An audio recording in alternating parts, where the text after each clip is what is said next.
Shedeur Sanders. I loved watching him. We covered at Big Noon. We covered him for Deion's, I think, first 3 games, and he turned around a program that was a train wreck. And you don't do that without Shedeur Sanders. I saw a player that can get out of trouble, lead a team, has really all the skill set to be successful. And so I think there's a lot of substance there. You know, as a backup quarterback, they don't want all the media attention on that one player. You know, all coaches want team, no distraction. If you're asking the question, can he do it? I don't think there's any doubt he can do it. You know, it all depends on what's around him. But if you're talking about a skill set, great leadership, a quality person that I really enjoy. Absolutely, we know that answer. But it's going to sound different and hit harder when it comes from Urban Meyer, who coached Tim Tebow. Let's hear it. I loved watching him. We covered at Big Noon. We covered him. You know, we were there for Deion's, I think, first 3 games, and he turned around a program that was a train wreck. And you don't do that without Shedeur Sanders. You know, I got to go behind the scenes and watch him, watch his coach or his father and coach. And, you know, a lot of times we all get uncomfortable with maybe the flash and the posse and the watches, et cetera, et cetera. But I know what I saw. I saw a player that can get out of trouble, lead a team, has really all the skill set to be successful. He took just a god-awful program and they turned it around. And so I think there's a lot of substance there. The issue that I remember Tim had, and a GM told me this one time, is that if you're a backup quarterback, and whether you bring it on yourself or it's just because Tim tried not to bring it on himself, it just happened. You know, as a backup quarterback, they don't want all the media attention on that one player. You know, all coaches want, you know, team, no distraction. So I'm not there in Cleveland. But if you're asking the question, can he do it? I don't think there's any doubt he can do it. You know, it all depends on what's around him. But if you're talking about a skill set, the NFL world just got flipped upside down, and nobody saw this coming. Urban Meyer, the same coach who's been skeptical of flashy quarterbacks, just delivered the most shocking endorsement of Shedeur Sanders that has critics scrambling for new arguments. When the man who coached Tim Tebow starts comparing your talent to championship-level leadership, you know something seismic just shifted. But here's what Meyer said that has executives whispering behind closed doors, and why this might be the validation that changes everything for the Browns' backup quarterback. Look, I've been covering this league for years, and when Urban Meyer speaks, people listen. This isn't just any former college coach throwing around compliments. This is the guy who built championship programs, who knows what it takes to turn trash into treasure. And when he looks at Shedeur Sanders and says what he just said, that sends shockwaves through every front office in America. Meyer dropped this bomb while talking to the morning boys, and his words cut through all the noise surrounding Shedeur, like a hot knife through butter. He said something that every critic needs to hear. I loved watching him. We covered him for Deion's first 3 games, and he turned around a program that was a train wreck, and you don't do that without Shedeur Sanders. Think about that for a second. A train wreck. That's what Colorado was before Shedeur walked through those doors. We're talking about a program that had completely lost its identity, its swagger, its belief in itself. And this kid, this supposed 5th-round talent, according to the haters, completely flipped the script, but Meyer didn't stop there. He went deeper, and this is where it gets really interesting for Browns fans. He talked about watching Shedeur behind the scenes, seeing how he operated with his father and coach. Meyer said he saw a player that can get out of trouble, lead a team, has really all the skill set to be successful. Now here's where the story gets spicy. Because while Meyer was praising Shedeur, the host brought up something that's been eating at me for months. They pointed out that Meyer's NFL track record isn't exactly pristine. That whole Jacksonville disaster still follows him around like a bad smell.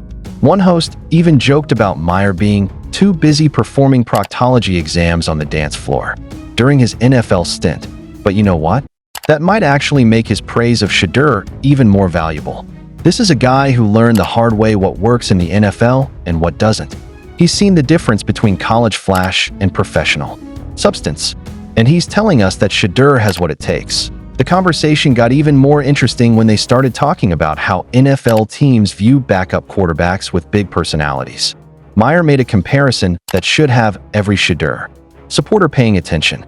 He brought up Tim Tebow, another quarterback who had a massive brand but faced questions about his Tier 1 talent level. What about Tim Tebow and the brand and how he showed up, and when he showed up, and he didn't have that tier 1 talent either, not the NFL level. Yeah, you can't be running them goal line sneaks all game long, right? You can't be running that jump pass all game long. Be real. So Tebow had his tier 2 level of talent. It is a thing. But people didn't want to deal with it because they like, dog, you know what else is coming with you? Tier 1 attention. We cool on it. Remember, Shedeur's in that category. So this is where Marcelli's Wiley dropped some real knowledge that cuts to the heart of the Shedeur debate. He talked about attending Aaron Rodgers' camp and seeing guys like Josh Allen, Joe Flacco, Bryce Young, Carson Palmer, all these different levels of NFL talent warming up together.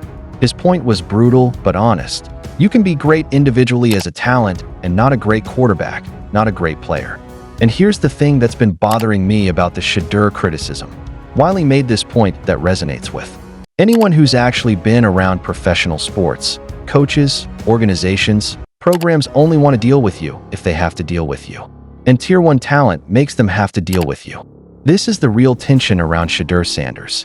He brings tier 1 attention, tier 1 media coverage, tier 1 expectations. But the question everyone's asking is whether he brings tier 1 production to match it.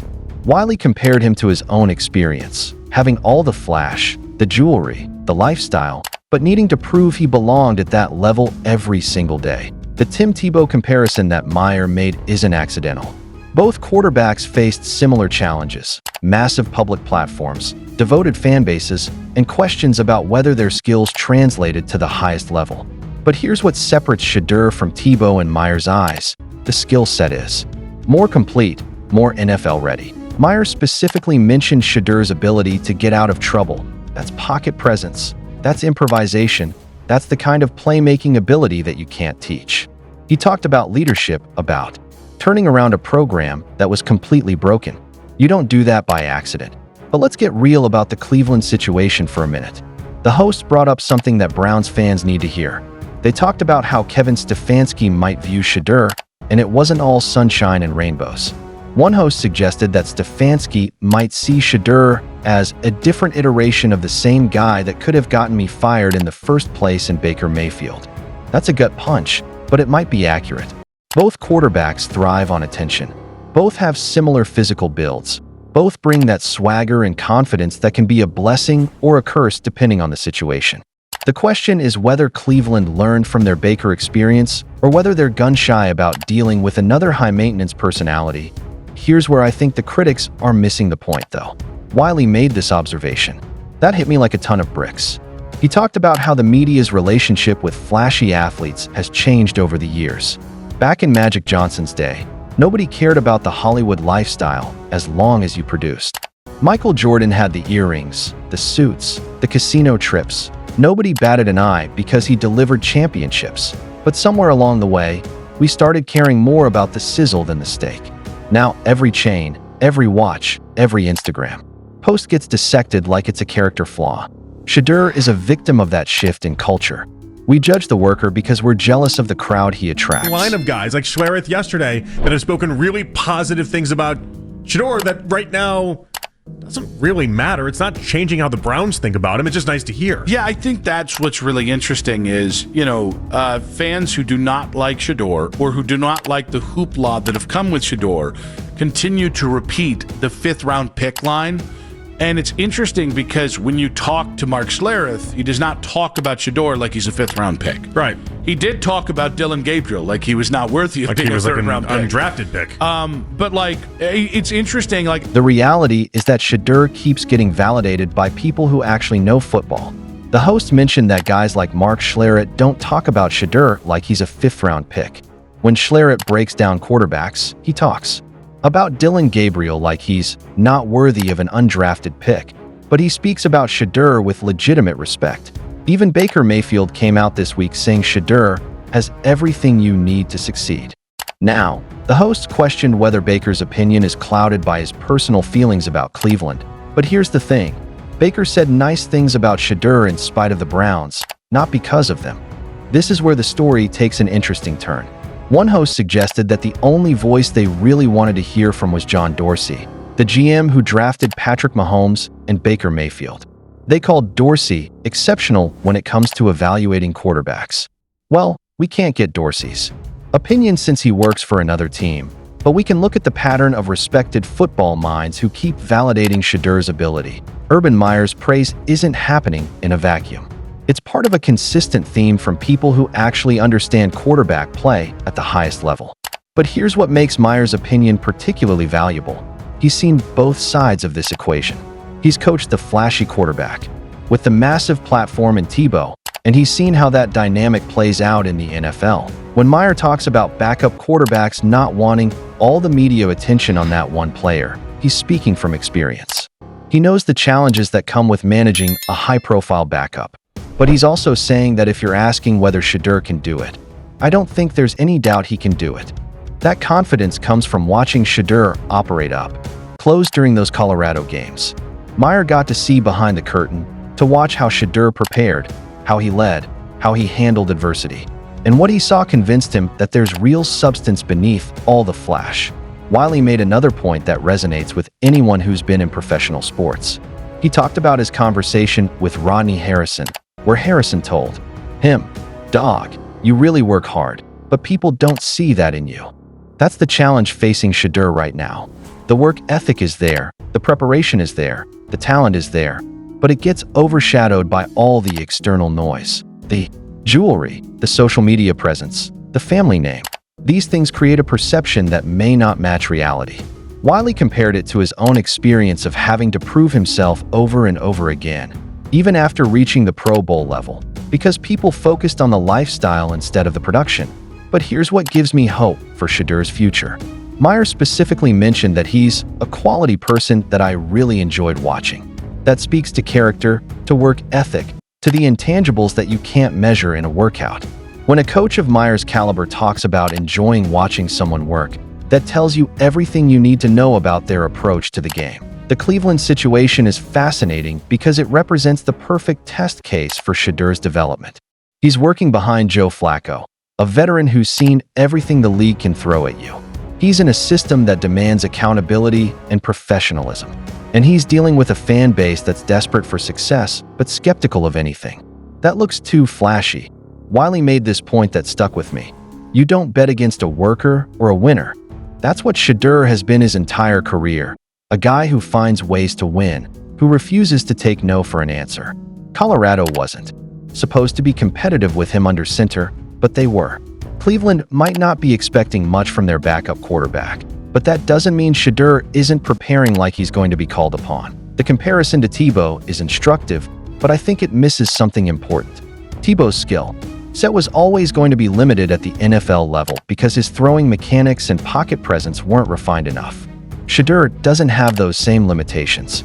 His arm talent is legitimate, his accuracy is there, and his understanding of coverages continues to develop. That Meyer's endorsement matters because it comes from someone who understands both the college and professional levels. He's seen what works and what doesn't. When he says Shedeur has all the skill set to be successful, that's not coach speak. That's an honest evaluation from someone who's been around elite quarterbacks his entire career. The real question isn't whether Shedeur can play at the NFL level. Meyer just answered that. The question is whether organizations are willing to deal with everything that comes with him. As Wiley pointed out, backup quarterbacks are supposed to be invisible unless they're needed. Shedeur is never going to be invisible, but maybe that's exactly what Cleveland needs.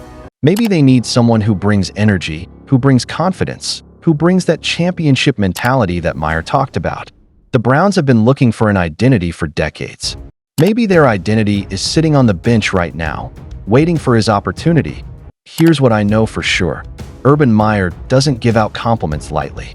When he looks at a quarterback and sees championship potential, that means something. When he talks about substance over flash, that carries weight. And when he says there's no doubt Shedeur can succeed at the NFL level, every critic needs to take notice. The NFL is about to find out whether Meyer's right, whether all those analysts and former players who keep praising Shedeur know what they're talking about. Whether the kid with the famous name and the flashy lifestyle has the goods to back it all up when it matters most. One thing's for certain. The conversation around Shedeur Sanders just changed forever. Urban Meyer made sure of that. What do you think? Is Meyer right about Shedeur having what it takes to succeed at the NFL level? Or are you still skeptical about whether the flash can translate to production? Drop your thoughts in the comments below. I want to hear from both the believers and the doubters. And if you want to stay up to date on all the latest Shedeur Sanders developments and NFL analysis, make sure you hit that subscribe button and turn on notifications. We're going to be following this story closely because something tells me this is just the beginning of Shedeur's NFL journey.